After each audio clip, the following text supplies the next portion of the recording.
Okay, welcome to Caribbean HRD Case Studies. This is a podcast in which we answer your HR questions. So today we have subject matter expert Yolande Hylton, who will be speaking to us about how to manage an HR plan. We have a question here, Yolande. Welcome. And Thank you. it came in, my company needs an HR plan. I'm not sure what this is or how to do it. Can you help me? Sure, I can definitely help you. And I am excited to know that this question is being raised. What is a HR plan? Sometimes, unfortunately, HR is not seen as being strategic. And the fact that a question is being raised about HR planning means that the company is now looking at how can we ensure that we are being very strategic with what we are doing with our HR department and our HR function. No, I would want to start at the beginning. And one of the things that companies always start with is their strategic plan. And their strategic plan, in essence, is looking at the direction they want to go and how it is that they're going to get there in order to ensure that the overall objectives of the company will be met. So usually with a general strategic management approach, you would be examining what is the current business environment, what is happening internally and externally. And that would be done through our SWOT analysis, where we would look at our strengths, the weaknesses, opportunities, and threats. Based on that analysis, you would formulate the direction that you are going and the strategies that you will put in place to achieve those goals. And those will form the strategic imperatives of the organization. Now, what does that have to do with HR planning? It has a lot to do with HR planning because the HR planning process is now going to support the business to meet its strategic goals coming out of that strategic plan. So, for example, the business may have a goal of attaining a revenue target of $10 million, for argument's sake. If it is that $10 million is supposed to be met, you may say, what does that have to do with HR? But it has everything to do with HR.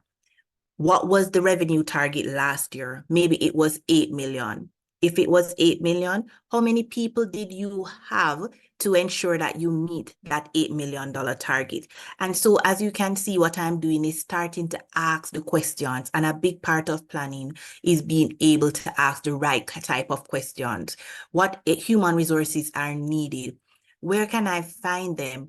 What is required? What type of support is needed? And so I'm going to bring you through the employment life cycle and how that can be related to that HR planning process.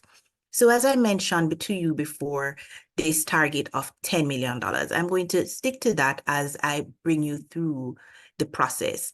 But before delving into it, I need to just pause and explain what is HR planning.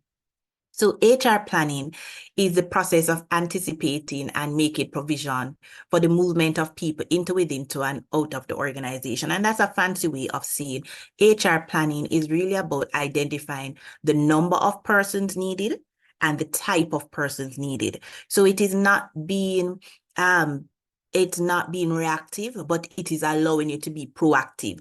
So you're really anticipating the need for labor and where you're going to get it from. So the purpose of it really is to anticipate organizational labor supply and demand, provide opportunities, guide the development and training of the workforce. So under general strategic planning, you would have done your SWOT analysis to know what are the strengths, weaknesses, opportunities, and threats to the business. From a people perspective, we're going to do the same thing. We're going to identify those people-related business issues. The second thing would have been strategy formulation. What are those goals we're trying to hit? And the same way that the business is identifying the strategy, HR is going to do the same by defining what are your strategies, your objectives, and your action plans. And the final part, of course, is implementation. What are those things we're now putting in place to ensure that our desired goals are achieved? So from an HR perspective, this is done by implementing the practices, the policies, and the HR processes. So if we were doing our strategic planning and we wanted to attain that revenue target of $10 million, we will need to do some analysis. we will now need to look at how many people do we need, what type of persons do we need to support the strategy. And to do that, we will want to look on data. And this process is called demand forecasting. So under demand forecasting, we're going to look at the number and type of persons that we need to support the strategy. So you may need to get some data. So if our target is $10 million this year, what was the target last year? If it was 8 million and we had 4 people to do that target, it would mean that, just assuming on average, each person is contributing $2 million. If we want to now make 10 million, is it possible for each individual on that team to increase their productivity so that they will now do 2.5 so that we can meet that $10 million goal? This is where HR planning helps and go into further details with our employee development cycle and looking at performance management. If you had a proper performance management system in place, you can now go and look at the evaluations. How are people performing? What are the opportunities there to now make a decision? Can these 4 people that we have allow us to meet our revenue target, or do we now need to look at hiring additional persons? Is it that there is additional training that is required for these people to meet those goals? And so asking the right questions using data can help. So in terms of demand forecasting, some of the tools or the techniques that are used would be trend analysis. So you would gather your data, looking at the number of persons, the productivity for argument's sake, and what was produced. If you have 3 to 5 years of data, that is good. You also have an option which is called managerial estimates, ratio analysis, scatter plots, and I'm not going to get too much into the statistics with you to frighten you too much, but this is where data definitely helps. Now, after we identify the number of persons that we need and the type of persons looking at the role, we now need to identify where can we get these persons from. So you're now looking at your labor pool and looking at the labor pool, whether internally or externally. So internally, you would want to assess who is it that you have in the organization. Externally, you are looking at your the labor force overall, and if there are persons with the requisite skills that you need. If it is revenue, increasing revenue from a sales perspective, then maybe we can assume that there will be persons within the labor market that have requisite sales skills. If, however, we are looking at more unique roles, such as those with technology, in our environment, there is a lot of competition and maybe limited supply of those individuals who would have the technological skills. And so if that is the type of skill that we need, we now need to ask ourselves some questions. Are we going to just look locally for the skill set? Are we open to doing remote work and employing persons from outside? If it is that we're going to employ persons from outside, do we have policies that support it? How do we ensure that we are in compliance with our labor laws here? Because now you are moving into an international space, which will require different things. And so along the way, we are always asking the questions that will allow us to provide a response to take us forward. So we reminding you of the process, we looked at our strategy, then we looked at how many people we need, the type of persons that we need. We then moved into looking at where are we going to find these persons. Now, and that is supply forecasting. Now, after examining our demand as well as supply, we are going to balance the two. So we're now at the phase of looking at if we have too much supply in terms of labor, what type of decisions do we need to make? So if your labor supply, meaning that the number of persons you have access to exceeds the labor demand, there are things that you may need to do. So for example, during COVID, when the requirements for products may have gone down because of uncertainty, you may have found that your labor supply exceeded the demand. So as a result of that, decisions may have been made, such as reducing the hours of work. So if persons used to work 40 hours, having them work 30, moving into what we call job sharing. So as opposed to 2 individuals working 40 hours per week, we now share that job. So it's now 40 hours being split between persons.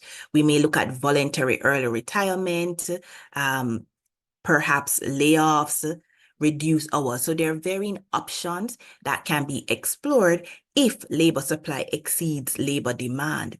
Now, if it is a situation where the opposite happens, where labor demand exceeds labor supply, meaning that we want more people than is available to us, then options we may want to think about is training or retraining. So in the aspect of the technological needs, do we now need to be training people? We can look at succession planning. We can look at promotion from within, recruiting from outside, subcontracting, using part-time workers, using overtime. So balancing the labor demand and supply is important because that is what allows us to make some decisions as to what the next steps will be. And so the main thing I'd love for you to get in terms of HR planning is to go back to looking at your organizational strategy, determining the number and type of persons you need to support the strategy, developing your HR strategies to cope with the competition and support the overarching business strategy. So everything that HR does is going to be supporting what that business strategy is. We then look at demand forecasting, looking at the number and type of workers needed to support the strategy. This is where we will do our quantitative and qualitative analysis, doing our quantitative analysis, which will tell us the number of persons by looking at our statistics or trend analysis, any data we had in the past. And we will now move into qualitative because qualitative only tells us about the type, but not the number. And so we're using both methods to help us make the right decision. We then move into supply forecasting. Okay, I know the number and type of persons needed. Where can I get these persons from? So I'm going to look inside the organization as well as outside. So I'm looking at the various sources from which the identified number and type of workers can be found. And there are tools to help us looking at that. You can use LinkedIn or Ministry of Labor also has a portal that can be used to identify some of these data points. So we'll use what is accessible to us. After we have identified the number and type of workers and where we're going to find them through our demand and supply forecasting, we enter the matching stage. And that is where we determine if our demand exceeds our supply, or if our supplies exceed our demand, or if it is that it's on the same, it's equitable. And if so, we make some decisions. So if it is an HR surplus, which means that our HR demand exceeds our supply, then we make decisions such as early retirement, downsizing, automation, redeploying, having a hiring freeze. If there is an HR shortfall, then we will need to now recruit, train persons, possibly outsource, automate, and hire temporary staff. And so if you follow those techniques, we move into what we would have considered our HR planning model. So I hope this helps. Looking forward to our next case study exercise.